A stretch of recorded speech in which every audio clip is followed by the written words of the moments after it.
आम्ही माननीय आदित्य ठाकरे यांच्यासोबत केजरीवाल यांची भेट घेतली दिल्लीत। आदित्य ठाकरे जी होते,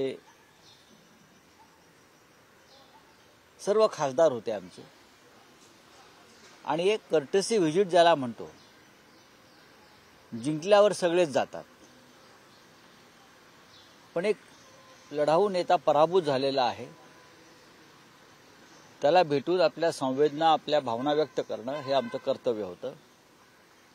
त्याच्यामुळे आदित्य ठाकरे यांच्या सोबत आम्ही तिथे गेलो।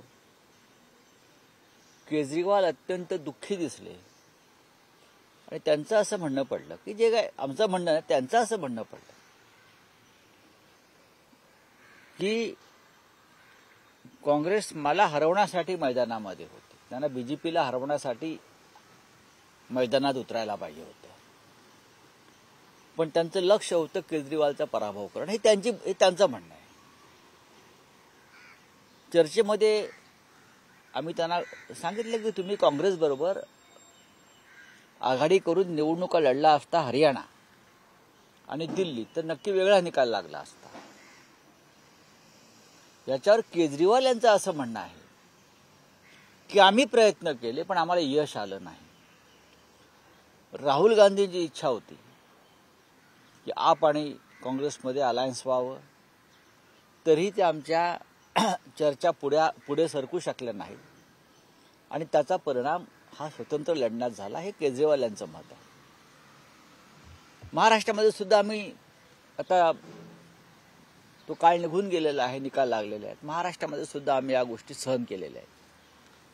एकनाथ शिंदे यांनी जर तोंड उघडलं तर ठाकरेंना देश सोडून जावं लागेल असं रामदास कदम म्हणाले। काय बापरे, दुसऱ्यांना तोंड नाहीत का? इतरांना काय तोंड नाही आहेत का? तोंड सगळ्यांना आहेत। कसं असतं की जो बाडगा असतो तो जोरात बाग देतो। आता ह्या विषयावरती फार चर्चा न केलेली बरी। त्यांचा शत्रू कोण आहे हे त्यांनी ठरवायला पाहिजे। ज्या उद्धव ठाकरे यांनी किंवा माननीय बाळासाहेब ठाकरे यांनी त्यांना आयुष्यभर सत्तेची पदं दिली, वैभव दिलं, सगळ्यांनाच आम्हाला, त्यांच्याविषयी अशा प्रकारची वक्तव्य करणं हे नैतिकतेला धरून आणि माणुसकीला धरून नाही। आज तुम्ही सत्तेवर आहात, उद्या सत्तेवर नसाल, हे लक्षात घ्या आणि मग अशा प्रकारची विधानं करा। कधी काळी आपण सहकारी होतो, उद्धव ठाकरे साहेब तुमचे नेते होते, आपण त्यांच्याबरोबर तासनतास बसून चर्चा केलेल्या आहेत, आमदारक्या मंत्रिपदे मिळवलेली आहेत। विधानसभेत पराभूत झाल्यावर याच उद्धव साहेबांनी रामदास कदम यांना 2 वेळा विधान परिषदेवर पाठवलं होतं। ही कृतज्ञता जर माणसात नसेल, राजकारणात नसेल, तर माणुसकी शून्य आहे। कोकणात डॅमेज करायला सुरुवात केलेली आहे कट्टर शिवसैनिकांना। भास्कर जाधवनंतर त्यांचे बंधूंना देखील शिंदे गटात घेतलं। कोण भास्कर जाधवांचं काय झालं? भास्कर जाधवांनंतर म्हणजे काय? बघा, भास्कर जाधव यांच्याशी माझी चर्चा झाली। तुम्ही ज्या बातम्या पसरवता किंवा देता त्या पूर्णपणे चुकीच्या असतात। कोकणामध्ये भास्कर जाधव हे पक्षाचे नेते आहेत आणि प्रमुख नेते आहेत। त्यांच्या कुटुंबात लग्न आहे, बाळ माने हे त्यांचे नातेवाईक आहेत, त्यांची माझी सविस्तर चर्चा झाली। त्यांना निरोप थोडा उशिरा गेला कारण अचानक मिटिंग ठरल्यामुळे, आणि माझी चर्चा झाली। मी त्यांना सुचवलं की ठीक आहे, आपण ऑनलाईन मधून तुम्ही म्हणजे याच्यातून आपण चर्चा करा, पण काय झालंय, मातोश्री परिसरामध्ये जामर वगैरे असल्यामुळे तिथे वायफायचा थोडा प्रॉब्लेम आहे आणि ऑनलाईन होऊ शकलं नाही त्यांच्याशी चर्चा, आणि त्यांना यायचं होतं। ते म्हटले मी आता निघालो तर मला यायला 8 वाजतील।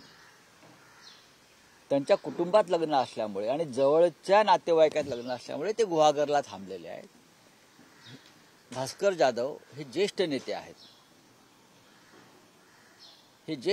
आहेत आणि त्यांनी मांडलेल्या अनेक भूमिकांवरती आम्ही पक्षात चर्चाही करतो। आमच्या पक्षात लोकशाही आहे तेवढी. तर उगाच तुम्ही ते आले नाहीत, हे आले नाहीत, ते रुसले, हे फुगले, ते काय एकनाथ शिंदे आहेत का रुसून फुगून गावी जाऊन बसायला? आमचा सगळ्यांशी एकमेकांशी संवाद आहे, व्यवस्थित आहे. काल सर्व नेते उपस्थित होते, सर्व.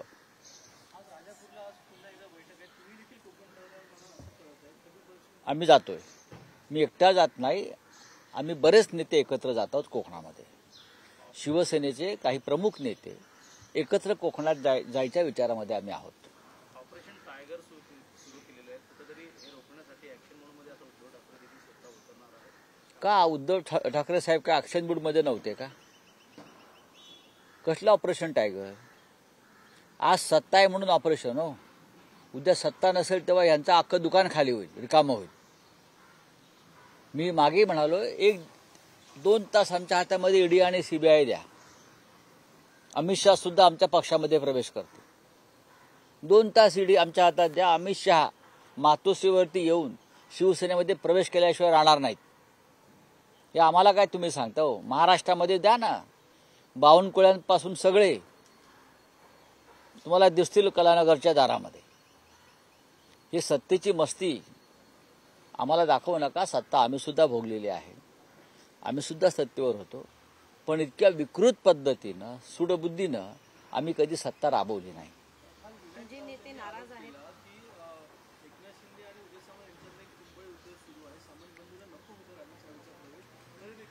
बघा, विनायक राऊत हे कोकणातले नेते आहेत, त्यांच्याकडे जास्त माहिती आहे आणि ती बरोबर असते. चला, आता ही तुम्ही अत्यंत महत्वाचा प्रश्न विचारला. दिल्लीला प्लॅटफॉर्म क्रमांक 14वर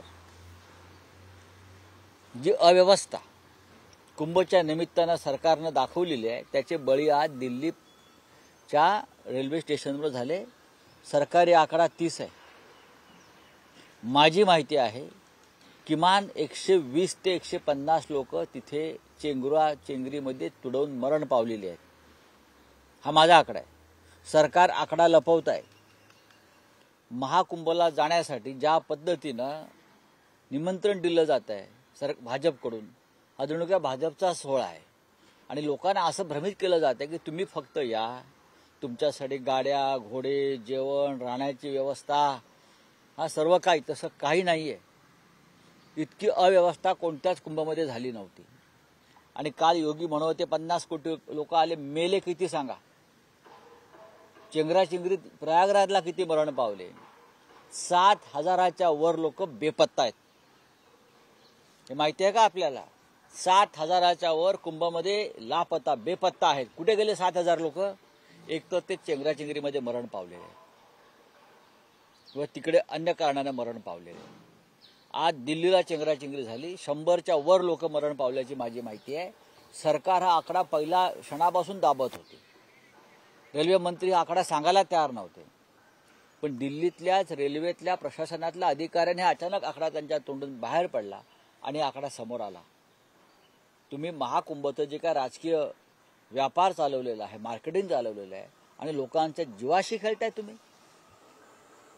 तुम्हाला थोडी माणुसकी नाही.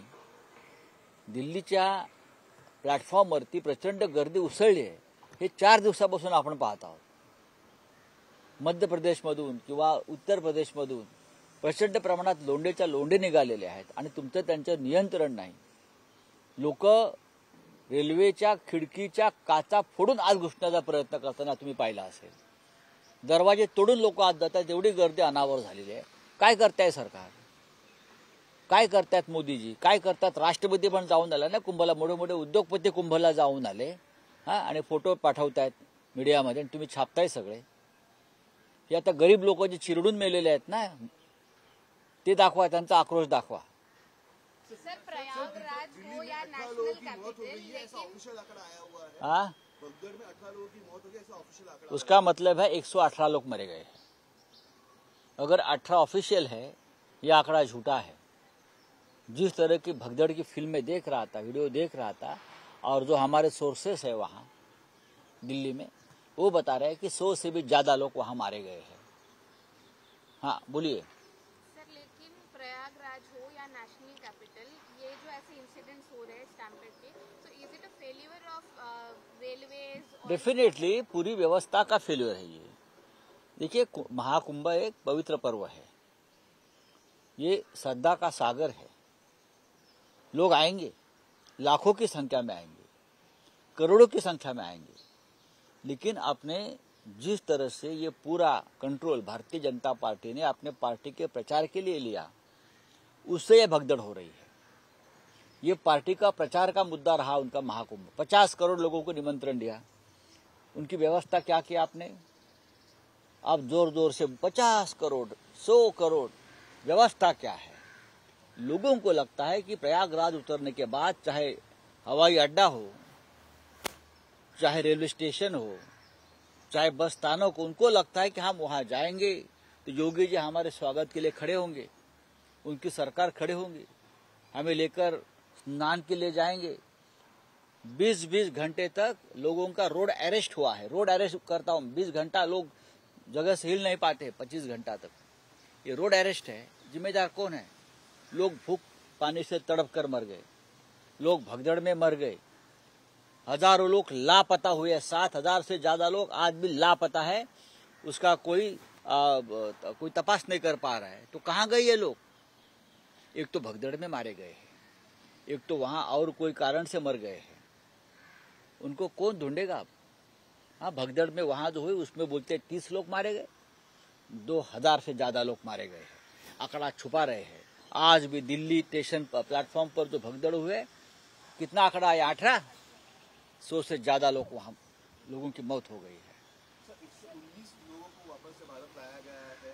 भगवत मान कहते हैं कि जो गुजरात के लोग, गुजरात में क्यों लैंग्वेज की जा रही है, तो पंजाब में क्यों किया जा रहा है, इस तरह की बात। ये पंजाब को बदनाम करने की कोशिश है, क्योंकि वहां आपकी सरकार है। क्या सिर्फ पंजाब के ही लोग इलीगल रहते हैं क्या? पूरे अमेरिका में सिर्फ पंजाब के ही लोग हैं जो पूरे फ्लाइट वहां अमृतसर में उतरते और वो बेड़िया डालकर उनको जनता को दिखाते हो?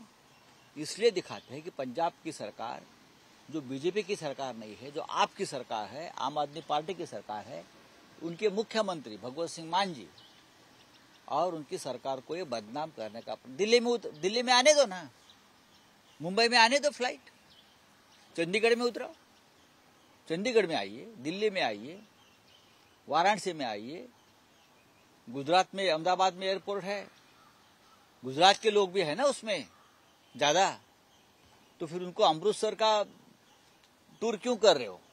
भारत दर्शन आइए, गुजरात में उतर कर दिखाइए, हाथ पांव में बेड़िया बांधकर कितने लोग आपके उतरते हैं, जनता को दिखाइए। लेकिन गुजरात में अगर लोग उतरेंगे तो मोदी और शाह जी की इज्जत चली जाएगी, उनकी प्रतिष्ठा पर आंच आ जाएगी। सर, अभी आपने कहा कि आम आदमी पार्टी, कांग्रेस की वजह से आम आदमी पार्टी की हार हुई है, क्या इंडिया अलायंस आगे एकजुट? मैंने नहीं कहा ये मैंने नहीं कहा है। हम केजरीवाल जी से मिलने गए थे, आदित्य ठाकरे जी के साथ, जो हमारी बातचीत उनसे हो गई, तो ये उनका दुख छिलक रहा था कि कांग्रेस मुझे हराना चाहती थी, मोदी जी को नहीं हराना चाहती थी दिल्ली और हरियाणा में। केजरीवाल का कहना है, केजरीवाल जी का कहना है, हरियाणा और दिल्ली में हम कांग्रेस से अलायंस करना चाहते थे। हमने बातचीत शुरू की थी। हरियाणा की जो चर्चा थी, उस वक्त केजरीवाल जी जेल में थे, लेकिन बात आगे नहीं बढ़ी, बढ़ने नहीं दी।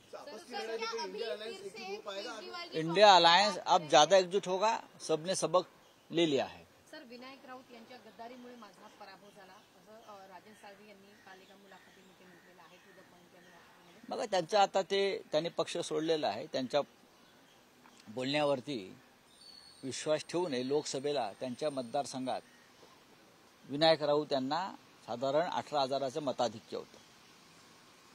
विनायक राऊत यांना. मग आमचे राजन साळवी एवढे मजबूत नेते होते किंवा आहेत असं म्हणतात ते, मग ते स्वतःला ते मताधिक्य का नाही मिळवू शकले?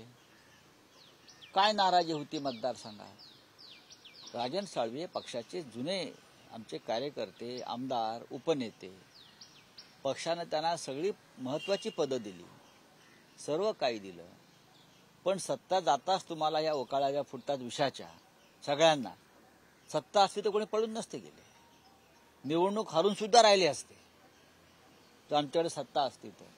आज दुर्दैवानं सत्ता नाही आणि तुम्ही उंदरासारखे पळून जाताय. महाराष्ट्राची जनता, मराठी जनता हा पळपुटेपणा तुमचा विसरणार नाही, लक्षात घ्या.